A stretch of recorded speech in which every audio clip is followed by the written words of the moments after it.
bienvenue dans ce nouvel épisode de Simplifie. Alors aujourd'hui, ça va être un podcast en toute simplicité.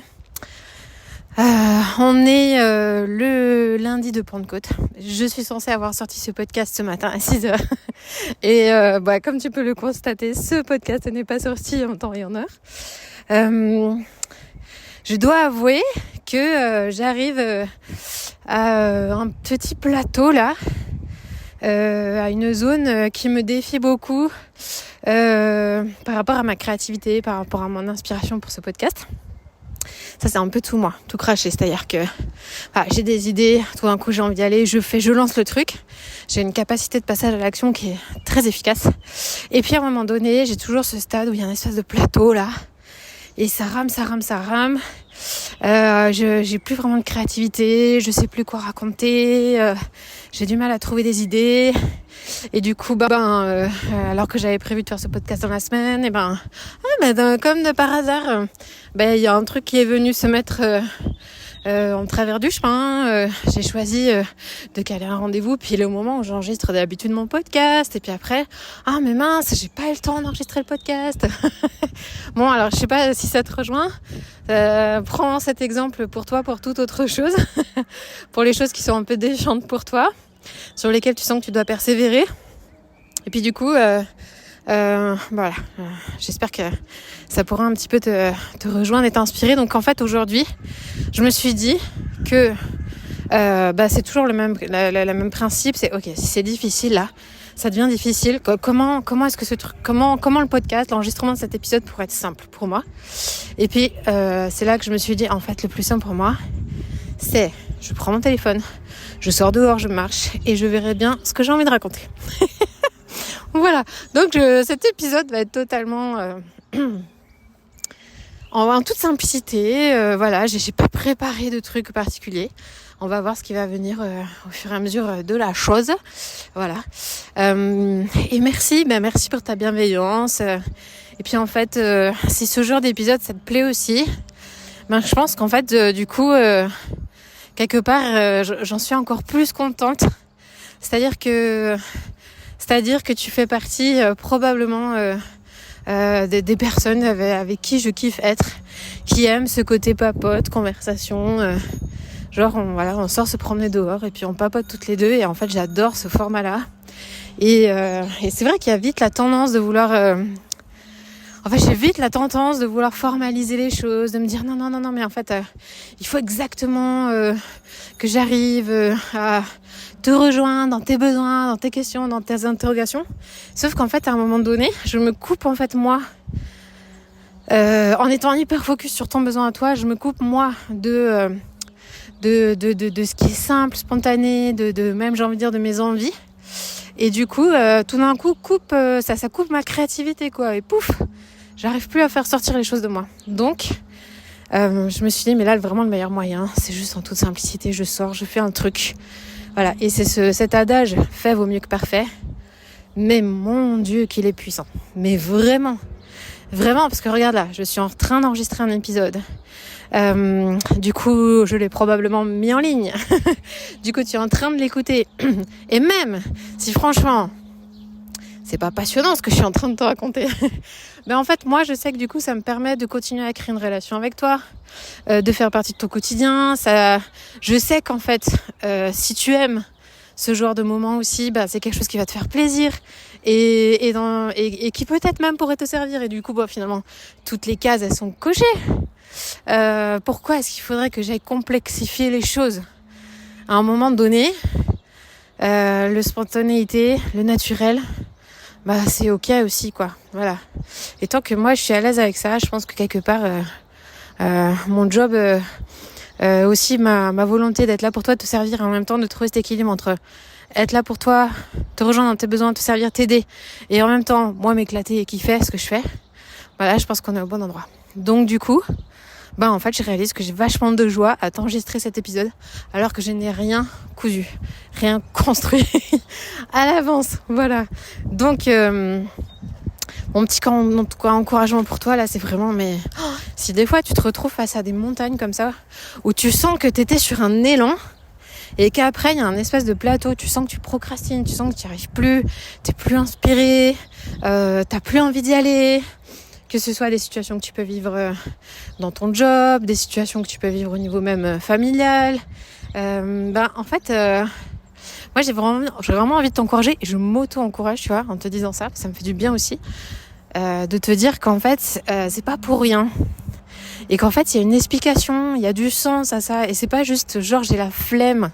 Ça n'a rien à voir avec la flemme, c'est juste qu'à un moment donné, probablement, en voulant essayer de structurer les choses, de les rendre peut-être un peu plus formelles, de vouloir rendre les choses régulières, mais à un moment donné, tu t'es coupé de la source, tu t'es coupé de ta créativité, tu t'es coupé de cette petite flamme qui alimente en fait le feu. Voilà, tu t'es coupé. Alors c'est quoi qui alimente le feu? C'est l'air. C'est voilà, tu t'es coupé un peu de ton oxygène. Ce serait peut-être plus juste de le formuler comme ça. Et du coup, là, c'est une bonne leçon pour moi. C'est une bonne leçon pour moi de me rappeler, reviens à plus de simplicité, plus de naturel, juste à qui tu es, et ça suffit, et c'est ok. Ça me fait un bien quand je te partage tout ça. Purée, alors ça, c'est la puissance de la réflexivité. La réflexivité, c'est ta capacité en fait à réfléchir sur toi-même. Et lorsque tu te mets à parler à voix haute de ce qui peut être défiant, challengeant pour toi, c'est là que tout d'un coup tu vois que il y a des solutions qui commencent à émerger. Et là, je suis en train de me dire, mais oui, la solution, c'est pas dans plus de structuration de ce podcast-là, mais la solution, en tout cas, là, pour maintenant, c'est de revenir à plus de spontanéité, plus de simplicité. Voilà. Donc, j'espère que ça te parle, que ça te rejoint dans ce que tu vis actuellement. Moi, de manière globale, là, je suis dans une période, une saison, depuis quelques semaines, où je suis hyper challengée au niveau de ma créativité. Je me sens un peu à sec, en fait. Je me sens à sec. Autant voilà, il y a quelques mois de ça, je sais pas, j'ai eu un élan d'idées, de choses qui sont arrivées, et là il y a rien qui vient. Je suis vraiment à sec, et je réalise que il y a des endroits dans mon boulot notamment, où en fait comment dire, il me semble que je suis un peu à côté de ce que j'ai vraiment envie de faire en ce moment. Je suis un peu à côté avec... alors je suis pas à côté de mes objectifs, mais en fait, je cherche les mots pendant que je te parle, tu vois. En fait, il y a des choses que j'ai envie de faire profondément, que j'ai dans le cœur, que j'ai plus en mode visionnaire, et en mode j'aimerais faire ci, j'aimerais faire ça, mais je le fais pas parce que c'est pas ce qu'on a prévu. Et je réalise qu'en fait, cet état d'esprit-là me met dans une paralysie qui est vraiment problématique.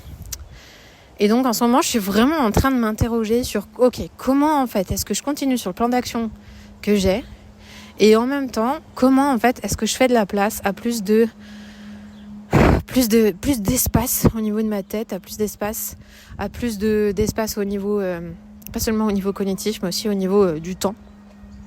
Comment je fais plus d'espace pour renouer en fait avec cette part de créativité, d'inspiration, d'aller me nourrir, d'aller faire ces choses qui me stimulent. Voilà, je suis vraiment dans cette recherche-là. J'ai pas encore tout à fait les réponses. Ça aurait été beaucoup plus simple pour moi, genre par exemple l'année dernière. Et puis cette année, vraiment un de mes objectifs, ça a été vraiment d'apprendre à être un peu plus structurée dans ce que je fais au niveau de mon entreprise. Mais c'est un gros risque pour moi. C'est un gros risque pour moi. Le fait si je pourrais utiliser d'autres mots, c'est le fait de me mettre du cadre. En fait, il y a ce cadre qui est bon, qui est nécessaire. Mais ce cadre, à un moment donné, s'il est mal construit, s'il n'est pas adapté à la personne, à ses besoins, à son fonctionnement, ce cadre, en fait, au lieu de libérer, parce que c'est ça l'objectif, hein, quand tu mets un cadre dans ta vie, quand, par exemple, pour être peut-être plus proche aussi de tes besoins à toi, quand tu mets des routines en place, quand tu mets une certaine organisation, voilà, tu te donnes un cadre, mais ce cadre, en fait, s'il est mal construit, en fait, il va t'étouffer au lieu de te libérer. Parce que quand tu crées une organisation, quand tu te donnes un cadre, quand tu te donnes des règles, un fonctionnement, le but, c'est qu'en fait, ce cadre, il vienne complètement libérer te libérer dans ce qui est vraiment important pour toi, te libérer dans ce qui est trop lourd pour que le reste puisse être plus léger et que tu puisses avoir l'énergie, tout ce que tu as besoin de disponible pour ces choses qui sont importantes pour toi. Typiquement, quand tu organises ta vie, perso ou quand tu organises ta vie pro, organiser ta vie pro, ça va te permettre en fait de libérer un maximum de temps, d'énergie pour, par exemple, ta vie perso. T'éviter que ta vie pro déborde sur ta vie perso. Voilà, ça c'est un exemple. Et donc du coup, moi au niveau professionnel, c'est pas tant un cadre au niveau de mon organisation, c'est un cadre au niveau des actions qui sont mises en place, des projets dans lesquels on avance. Et c'est pas de toujours avancer au feeling, au pif, en mode j'ai envie de faire ça, on y va. Non, c'est en fait il y a une structure, il y a une stratégie, on avance un pas après l'autre. Et je réalise que là, en fait, tout doucement, je me suis laissée, mais moi-même, enfermée dans ce système-là. Et que je sais plus, c'est difficile pour moi de laisser de la place, du coup, au spontané, au naturel, à la créativité. Et petit à petit, ça éteint les choses. Donc en fait, tu vois, c'est pas que pour ce podcast, c'est vraiment de manière plus générale. Donc je suis vraiment en réflexion sur ces sujets-là. Et je pense que une fois que j'aurai bien avancé et que j'aurai trouvé des réponses, ça va être l'occasion pour moi de te les partager parce que je pense que ça va être riche d'apprentissage pour moi et que ça vaudra le coup que je te les partage. Voilà. Après, je suis aussi dans une période en ce moment où je me retrouve aussi dans une accumulation de situations. Comment dire ? C'est une amie qui m'a aidé à mettre des mots il y a peu de temps là-dessus. Je vis en ce moment des situations d'injustice très profondes. Des situations que je trouve profondément injustes. Que ce soit au niveau... ça peut être au niveau professionnel, mais aussi au niveau personnel. Et beaucoup au niveau professionnel notamment. Et en fait, j'ai un sentiment en ce moment. J'ai réalisé ça vraiment il y a peu de temps, c'est tout frais. Que en fait, je vis des situations d'injustice fortes qui créent beaucoup de colère en moi. Et cette colère-là, elle a elle aussi tendance en fait à venir étouffer tout ce qui est spontané, créativité, élan, envie. Je pense que c'est ça, voilà. Cette situation d'injustice, ça vient couper pas mal d'élan, de mon énergie, de mes envies, en fait, de mes désirs. Et je pense que ça impacte beaucoup ce que je vis actuellement. Cette injustice, elle est compliquée à savoir quoi en faire. Elle est compliquée pour moi au stade où j'en suis de savoir quoi en faire. Si ce n'est, la première chose que là je suis en train d'apprendre en ce moment par rapport à ces situations, c'est d'arrêter de me taire, d'arrêter d'accepter juste les choses et puis d'arrêter de me dire bon ok, je laisse couler, tant pis, je passe à autre chose. Je suis pas du tout une personne rancunière et du coup, moi j'ai tout l'inverse en fait, c'est que j'ai tendance à être beaucoup trop facile même dans le pardon. Je pardonne extrêmement facilement. Mais c'est pas pour autant que je règle les choses. et du coup, je sais que là, mon défi à moi, c'est de pas passer à côté. C'est de pas vouloir juste passer au step d'après en mode on évite tout ça, on met le couvercle sur le pot là et puis on n'en parle plus. Je sais que mon défi à moi là, c'est vraiment non, Géraldine, en fait. Là, si t'es pas d'accord, dis-le. Si ça te va pas, dis-le. Si t'en as marre, ose le dire. Si t'es pas ok avec ça, ose le dire. Du coup, ça me demande de m'affirmer. Et c'est très inconfortable. C'est vraiment très inconfortable. Ça me ressemble pas beaucoup. Et pourtant, je sais qu'en fait, j'ai vraiment, vraiment besoin de passer par là. De m'affirmer parce que... De m'affirmer pas dans le sens où je viens écraser l'autre, mais dans le sens où en fait, m'affirmer, c'est dire que je suis pas ok avec ça en fait. Voilà. Et c'est oser questionner, oser interroger. Et voilà, ça c'est une nouvelle chose que je suis en train d'apprendre en ce moment, de manière plus approfondie forcément, même s'il y a déjà des choses dans ma vie sur lesquelles j'ai bien avancé, mais là je pense qu'on est encore dans une nouvelle couche de l'oignon. Souvent j'utilise cette image de cet oignon, quand tu travailles des choses dans ta vie, il y a des couches, puis tu pensais que tu avais réglé un truc et tout d'un coup tu te reprends un truc en pleine face. Et ben non, en fait il y avait encore une couche, il y avait encore une couche dessous. Et puis il y en a plusieurs des couches dans l'oignon. Donc du coup, voilà, nouvelle couche d'oignon en ce moment sur laquelle je suis en train de travailler, qui du coup peut-être crée aussi un peu une énergie où je suis plus dans une espèce d'intériorité et pas forcément quelque chose très tourné vers l'extérieur. Et typiquement, je le vois par exemple sur Instagram. Alors qu'il y a quelques semaines de ça, j'avais énormément de plaisir à partager des reels très régulièrement. Voilà, j'avais plein d'élan de créativité. Là, je suis en mode, mais il y a rien qui sort. Et je pense que très clairement, c'est aussi lié au fait que je suis pas mal travaillée à l'intérieur. Et du coup, au niveau de l'extérieur, c'est beaucoup plus challengeant pour moi d'arriver à faire sortir des choses de moi en termes de créativité. C'est pas ça me passionne ce que je suis en train de te dire, parce que je suis en train de comprendre des choses sur moi et je me dis mais il faut que je fasse ça tellement plus souvent. Je suis désolée si ce podcast ne t'intéresse pas du tout, pardon. Vraiment pardon, mais je recommencerai en fait parce que je trouve ça juste moi ça me fait beaucoup de bien. Voilà, donc ce sera ma catharsis à moi, hein. Y en aura de temps en temps des comme ça. Mais voilà, j'en avais fait un il y a pas longtemps qui s'intitulait Je ne vais pas bien, qui m'avait fait beaucoup de bien. Voilà, je pense que là j'avais besoin de revenir à ça aujourd'hui. Après, il y avait quand même une petite chose. Je m'étais dit qu'aujourd'hui, ça me ferait très plaisir de te partager. Quand je me suis interrogée sur cette question de, ok, en fait, au-delà de qu'est-ce qu'il faut que je fasse, qu'est-ce que je dois faire. Alors, on va laisser passer l'avion. Voilà. Au-delà, il est bruyant. Au-delà de ce que je dois faire, au-delà de ce qu'il faudrait faire, c'est qu'est-ce que j'ai envie de faire, qu'est-ce qui me ferait plaisir en fait. Et en fait, il y a un truc, en vrai, qui me ferait super plaisir de te partager aujourd'hui, c'est d'expliquer quel est le nouveau projet dans lequel nous allons aller en famille cet été. Alors, si tu suis le podcast d'Épaulette depuis un petit moment, tu m'as certainement entendu expliquer que nous déménageons cet été. Et du coup, j'aimerais dans cet épisode t'expliquer, ok, on déménage, mais pourquoi on déménage? Donc je vais te remettre un petit peu de contexte par rapport à tout ça. Alors attends, il y a mon Robin qui est sorti se promener avec moi dehors. Oui, parce que si tu découvres ce podcast, tu vas découvrir qu'en fait j'aime beaucoup enregistrer en allant marcher, en étant dehors. Donc tu vas entendre des oiseaux, des voitures, du vent. Voilà, certaines fois je serai plus posée devant un micro, mais selon mon besoin aussi j'adapte ça et j'aime beaucoup aller marcher pour discuter. Et du coup je suis sortie avec mon Robin. Robin, qu'est-ce que tu veux? Tu veux quoi? Mal au ventre. T'as mal au ventre, ok. T'aurais besoin d'un petit massage? Je veux aussi je veux ma photo. Ta photo? Ah, oui. Que je te donne ta photo dans la poche? Je te donne ta photo, tiens. Ok, et après on prend un petit massage? Après? Allez. Alors, du coup, je te repose le contexte. Nous habitons avec mon mari et mes 3 enfants actuellement à Toulouse, dans un appartement, ma foi... je dis souvent petit appartement parce que pour 5 on commence à être serré. Mais je sais que par exemple les Parisiens, pour eux c'est certainement un grand appartement. Voilà, en tout cas on vit dans un appart. On vit en ville.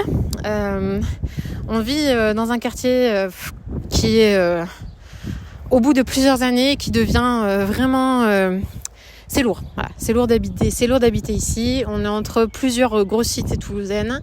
Pour ceux qui connaissent, entre les Mirail, entre Bagatelle et le cas de vie, il est pas cool du tout. En fait, on est dans une résidence. À l'intérieur de la résidence, on y est bien, mais dès qu'on sort, c'est vraiment la zone. Et puis typiquement, voilà, on n'a pas le jardin, pas l'extérieur où les enfants peuvent sortir jouer tout seuls. Donc du coup, dès qu'ils ont envie de jouer dehors, voilà, comme là aujourd'hui, on les accompagne. Alors oui, on le fait. Et puis parce que en fait, c'est ce qu'on choisit et voilà, on s'est adapté pendant toutes ces années-là. On a créé un appartement dans lequel on est bien, on est très très bien à l'intérieur, mais qui malgré tout commence à être petit. Donc en fait, ça fait un paquet d'années qu'on est vraiment en train d'envisager l'opportunité de déménager. C'est juste que déménager, juste pour avoir une maison, pour avoir plus grand avec un jardin et déménager en banlieue toulousaine, en fait, plusieurs fois on s'est posé la question, puis en fait on a réalisé avec mon mari que ça n'avait aucun sens pour nous. Ça n'avait aucun sens pour nous de juste accéder à une propriété, juste pour nous, pour correspondre à voilà, satisfaire nos besoins. Il manquait quelque chose. Et puis en fait, Alors je réfléchis dans quelle ordre je vais te partager ça. Voilà, je vais te dire ce qu'on va faire et après je t'expliquerai d'où c'est venu tout ça. Mais on a été invités à rejoindre une grande aventure. Cette aventure, elle aura lieu à Pau, dans la campagne paloise. Donc du coup, on va quitter la ville pour la campagne. Et puis ce projet, c'est un projet en fait d'habitat partagé. Alors qu'est-ce que ça veut dire un projet d'habitat partagé ? C'est simplement qu'avec 2 couples d'amis, donc on est 3 couples, on a acheté un terrain ensemble qui se trouve à une demi-heure au nord de Pau dans la campagne. On a acheté un terrain ensemble et l'objectif c'est qu'en fait on va construire sur ce terrain, faire construire 8 maisons pour 8 foyers de personnes qui en fait ont à cœur de vivre. Faut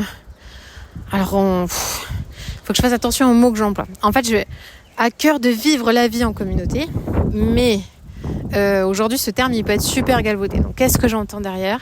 Qui ont à cœur en fait de vivre une vie qui est davantage tournée vers l'entraide, le soutien, la solidarité, le partage des biens matériels, le partage de temps du quotidien, et tout en préservant en fait aussi son intimité, son espace de vie privée, sa vie de famille, voilà. Et donc l'idée c'est en fait que sur ce terrain il puisse y avoir 8 maisons avec 8 foyers qui vont comme ça avoir chacun leur maison et en même temps vivre des temps forts ensemble, de partage, de convivialité, d'entraide, de moments de vie en fait. Voilà, tout simplement, mais avec vraiment ce choix, cette intentionnalité d'être tournés les uns vers les autres, de prendre soin les uns des autres et de s'aimer les uns les autres. Et du coup, au cœur de ce projet, nos rêves aussi, c'est d'avoir une maison au centre du terrain, une maison qu'on appelle pour l'instant la maison commune, c'est-à-dire en fait avoir une maison où on aurait une grande cuisine partagée pour organiser des grands repas tous ensemble, d'avoir une salle de jeu pour tous les enfants, d'avoir des bureaux où on pourrait venir travailler ensemble, d'avoir une bibliothèque commune et d'avoir notamment des chambres d'amis communes, ce qui nous permettrait de décharger nos maisons de ces fonctions-là et de les avoir dans cette maison-là. D'avoir une aire de jeu partagée dehors pour les enfants. Il y aura des espaces de permaculture prévus entre les maisons. Et puis, en plus de ça, c'est pas seulement une dynamique d'habiter ensemble, mais il y a aussi cette dynamique d'œuvrer ensemble, dans le sens où en fait, on a un projet d'entreprise commun. Ce projet, c'est d'avoir un bâtiment qui va être dédié en fait à l'accompagnement des personnes qui sont en situation d'épuisement, tout simplement, ou des personnes qui en fait ont besoin de faire une grosse pause dans la période dans laquelle ils sont aujourd'hui, soit qui sentent qu'en fait l'épuisement est pas loin, soit qui du coup ont vécu un burn-out, ont besoin de se reconstruire derrière, et du coup on aimerait créer un bâtiment comme ça qui va nous permettre de pouvoir créer des séjours en fait, des séjours de retraite, de repos, de bien-être, voilà, pour prendre soin de soi, avoir un espace au calme, où se reposer, où se faire du bien, et avoir, si on le souhaite, une équipe de professionnels qui peut être là pour accompagner les personnes qui viendraient, dont psychologue, coach, dont je fais partie, mais aussi, parmi nous, il y a de multiples talents, avec des personnes qui aiment particulièrement la relation d'aide, des personnes qui aiment particulièrement animer des activités nature, comme la marche, comme l'escalade, on est multi-talents. Et du coup, en fait, on aimerait beaucoup créer ce projet-là, avec aussi notamment dans ce bâtiment des bureaux dédiés à certains professionnels qui pourraient s'installer là, ce qui me permettrait moi éventuellement d'avoir un bureau en dehors de chez moi dans lequel travailler. Enfin bref, là je vais dans les détails. Mais donc voilà, c'est une très très grande aventure. Si tu as envie d'en savoir plus d'ailleurs, tu peux aller découvrir notre site qui s'appelle Terre de Connexion, avec connexion au pluriel, terredeconnexion.com. Où là on a toute la présentation du projet.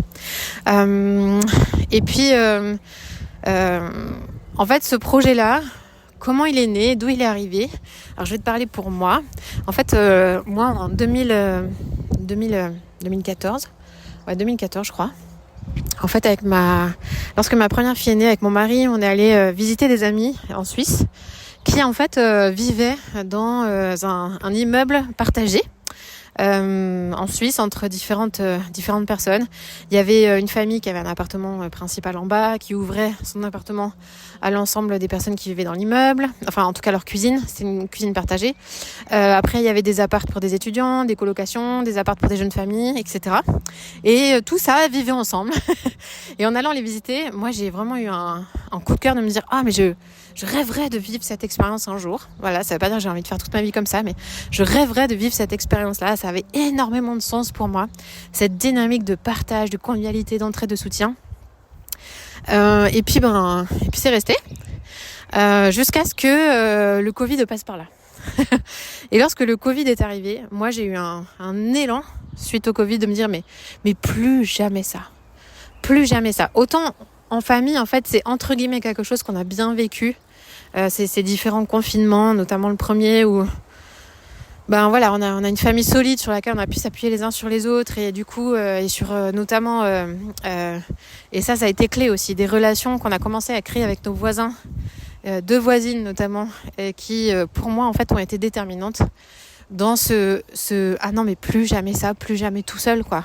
On a tellement besoin les uns des autres qu'il est hors de question qu'on se retrouve à nouveau dans cette situation où il y a des gens en fait qui se retrouvent tout seuls, isolés, alors qu'en fait on pourrait être là, on pourrait les aider. Vraiment il y a eu vraiment un élan par rapport à ça. Et puis pour te la faire courte, ce qui s'est passé c'est que suite au confinement, après les confinements, on est allé visiter mes meilleurs amis qui vivent à Pau. Et puis en fait dans les échanges, dans les partages, on a découvert que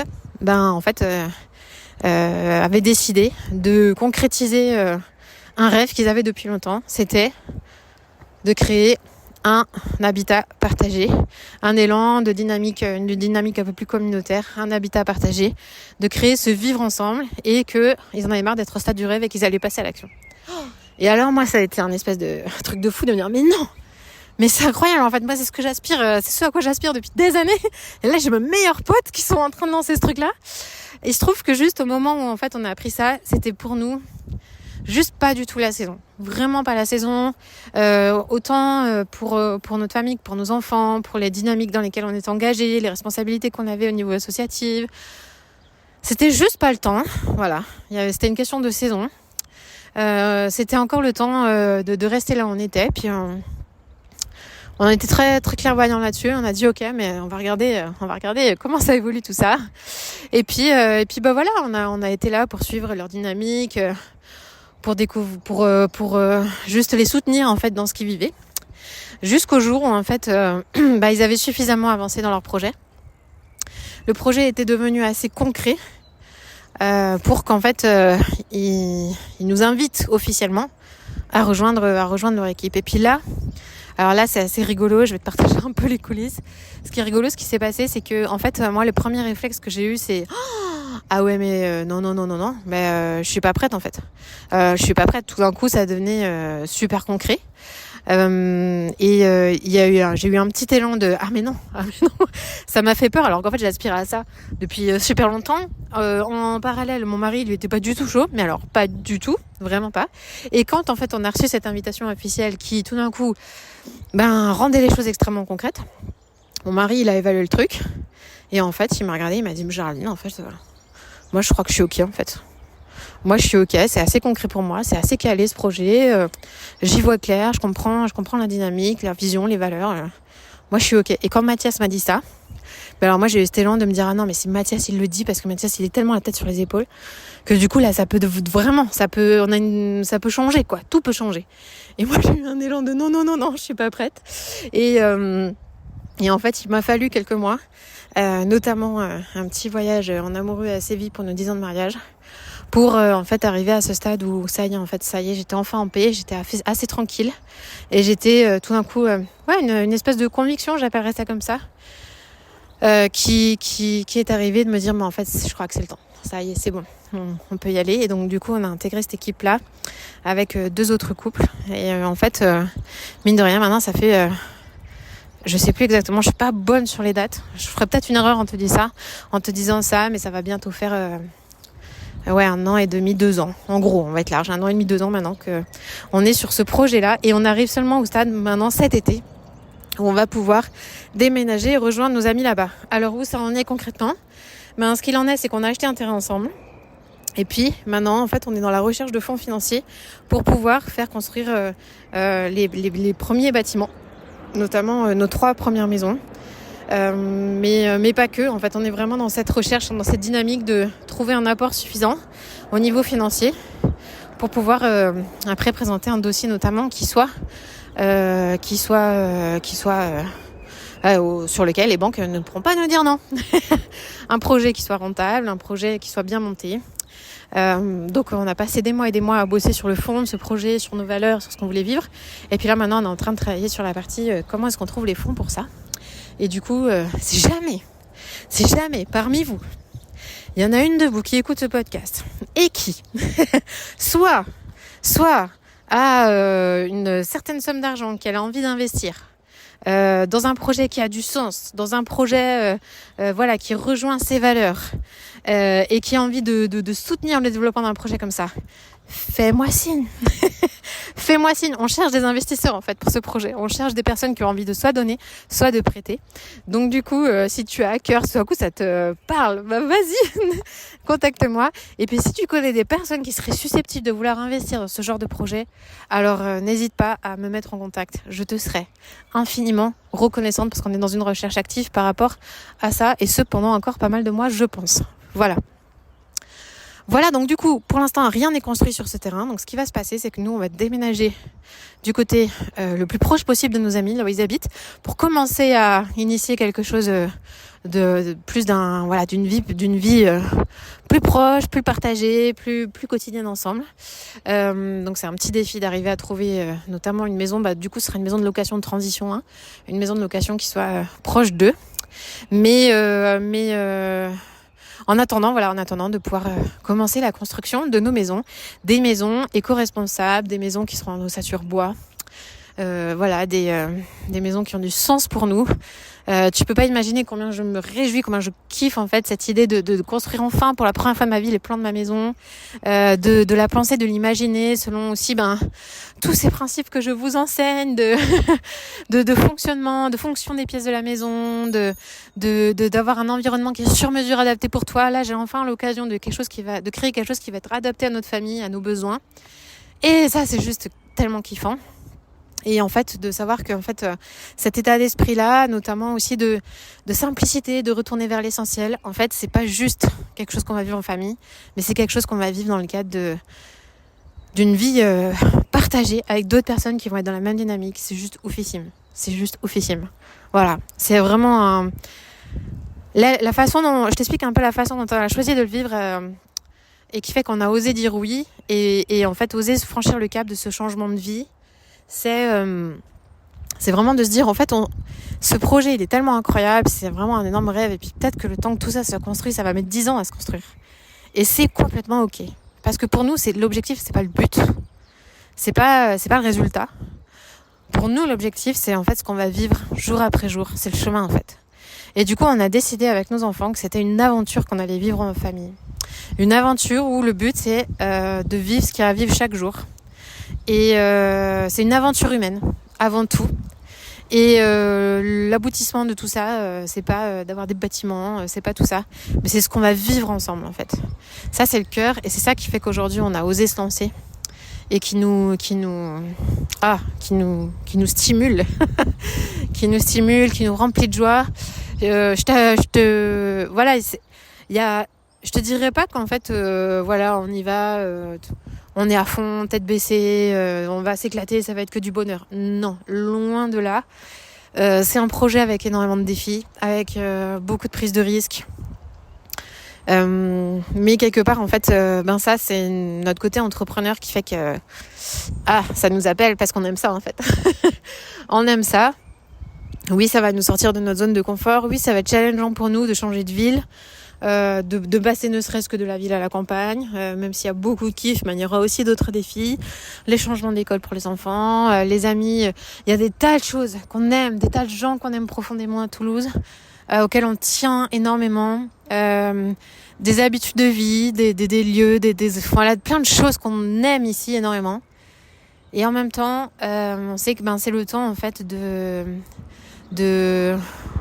certainement pas de renoncer, mais en fait c'est le temps d'une nouvelle étape. Et tout ce qu'on a vécu ici, c'est pas juste tourner une page, loin de là, parce qu'en fait on a envie énormément de cultiver le lien avec les personnes qui sont ici, qui nous sont chères. On a envie de pouvoir revenir de temps en temps à Toulouse. On a vécu 12 années ici fortes. On a des gens qui sont très précieux pour nous et du coup, on a envie de préserver tout ça. Donc on part pas en claquant la porte, loin de là. Mais on sait que c'est une nouvelle étape, voilà, devant nous et qu'aujourd'hui on est équipé pour la vivre cette étape-là. Donc on y va, voilà, c'est la grande aventure cet été. Donc du coup, écoute, tu vas m'entendre de plus en plus parler de déménagement. L'autre jour, j'ai fait une petite story sur Insta parce qu'on a commencé à faire du tri dans la maison. Et puis j'essaierai, ça c'est un truc que j'aimerais vraiment réussir à faire. On verra comment ça va aboutir. J'aimerais réussir un peu à documenter tout ça et puis à notamment faire peut-être quelques vlogs de ces déménagements, de cette nouvelle aventure, te raconter un peu ce qu'on vit dans ce projet. Dans quelques temps, je pense qu'on va aussi de plus en plus en parler. On a une page Instagram, Terre de Connexion. Et voilà, c'est certainement aussi là où on partagera de plus en plus de choses. Enfin voilà, pour l'instant on n'a pas initié beaucoup de choses au niveau communication, mais ça va se développer. Mais moi du côté d'Épaulette, c'est des choses certainement que sur lesquelles j'aurais envie de partager, ça c'est sûr. Voilà. Bon, je pense que là on a bien discuté, on a bien papoté. Écoute, moi il y a un truc qui me ferait surkiffer. C'est juste partage-moi en fait ton retour, tu vois, sur cet épisode, sur ce que tu as entendu. N'hésite pas à m'écrire sur geraldine@pauletteimparfaite.com ou sur Insta en message privé. Enfin, vas-y vraiment. Voilà, moi je kiffe en fait d'être dans l'échange avec vous et c'est ça en fait qui nourrit ma créativité aussi. Donc n'hésite pas, vraiment n'hésite pas. Et ne te dis pas surtout que tu vas me déranger, mais loin de là. Loin de là, j'aime énormément partager. Donc du coup, n'hésite pas à m'écrire. Et puis du coup, si tu veux suivre les aventures de notre famille dans ce projet, n'hésite pas à t'inscrire à la newsletter. Tu as le lien dans la description de ce podcast. N'hésite pas à t'inscrire à la newsletter pour pouvoir avoir toutes les nouvelles infos de tout ce qui va se passer prochainement dans les prochains mois pour nous, parce que c'est beaucoup là que je vais relayer les actualités en fait. Voilà. Et sur ce, j'ai envie de te dire, prends bien soin de toi. Merci de m'avoir écouté jusqu'au bout. Merci de faire partie de cette belle communauté d'épaulettes. Merci d'accepter d'écouter ces podcasts en toute simplicité, mais qui sont très précieux pour moi. Vraiment. C'est un espace qui est vraiment précieux, sur lequel j'ai pas envie de baisser les bras. Donc, je vais persévérer parce que je sais qu'au bout, il y a des femmes incroyables qui m'écoutent et que cette relation, même si là, avec le podcast, elle est un peu dans un sens, je sais qu'en fait après tous les retours que vous me faites sur le podcast et ces moments où vous me dites ah oui mais tu sais moi j'avais écouté l'épisode machin où tu parlais de ça et de ça mais vous pouvez pas savoir comment ça me fait kiffer. Voilà, donc un grand merci d'être là. Prends bien soin de toi et je te dis à la semaine prochaine. Ciao.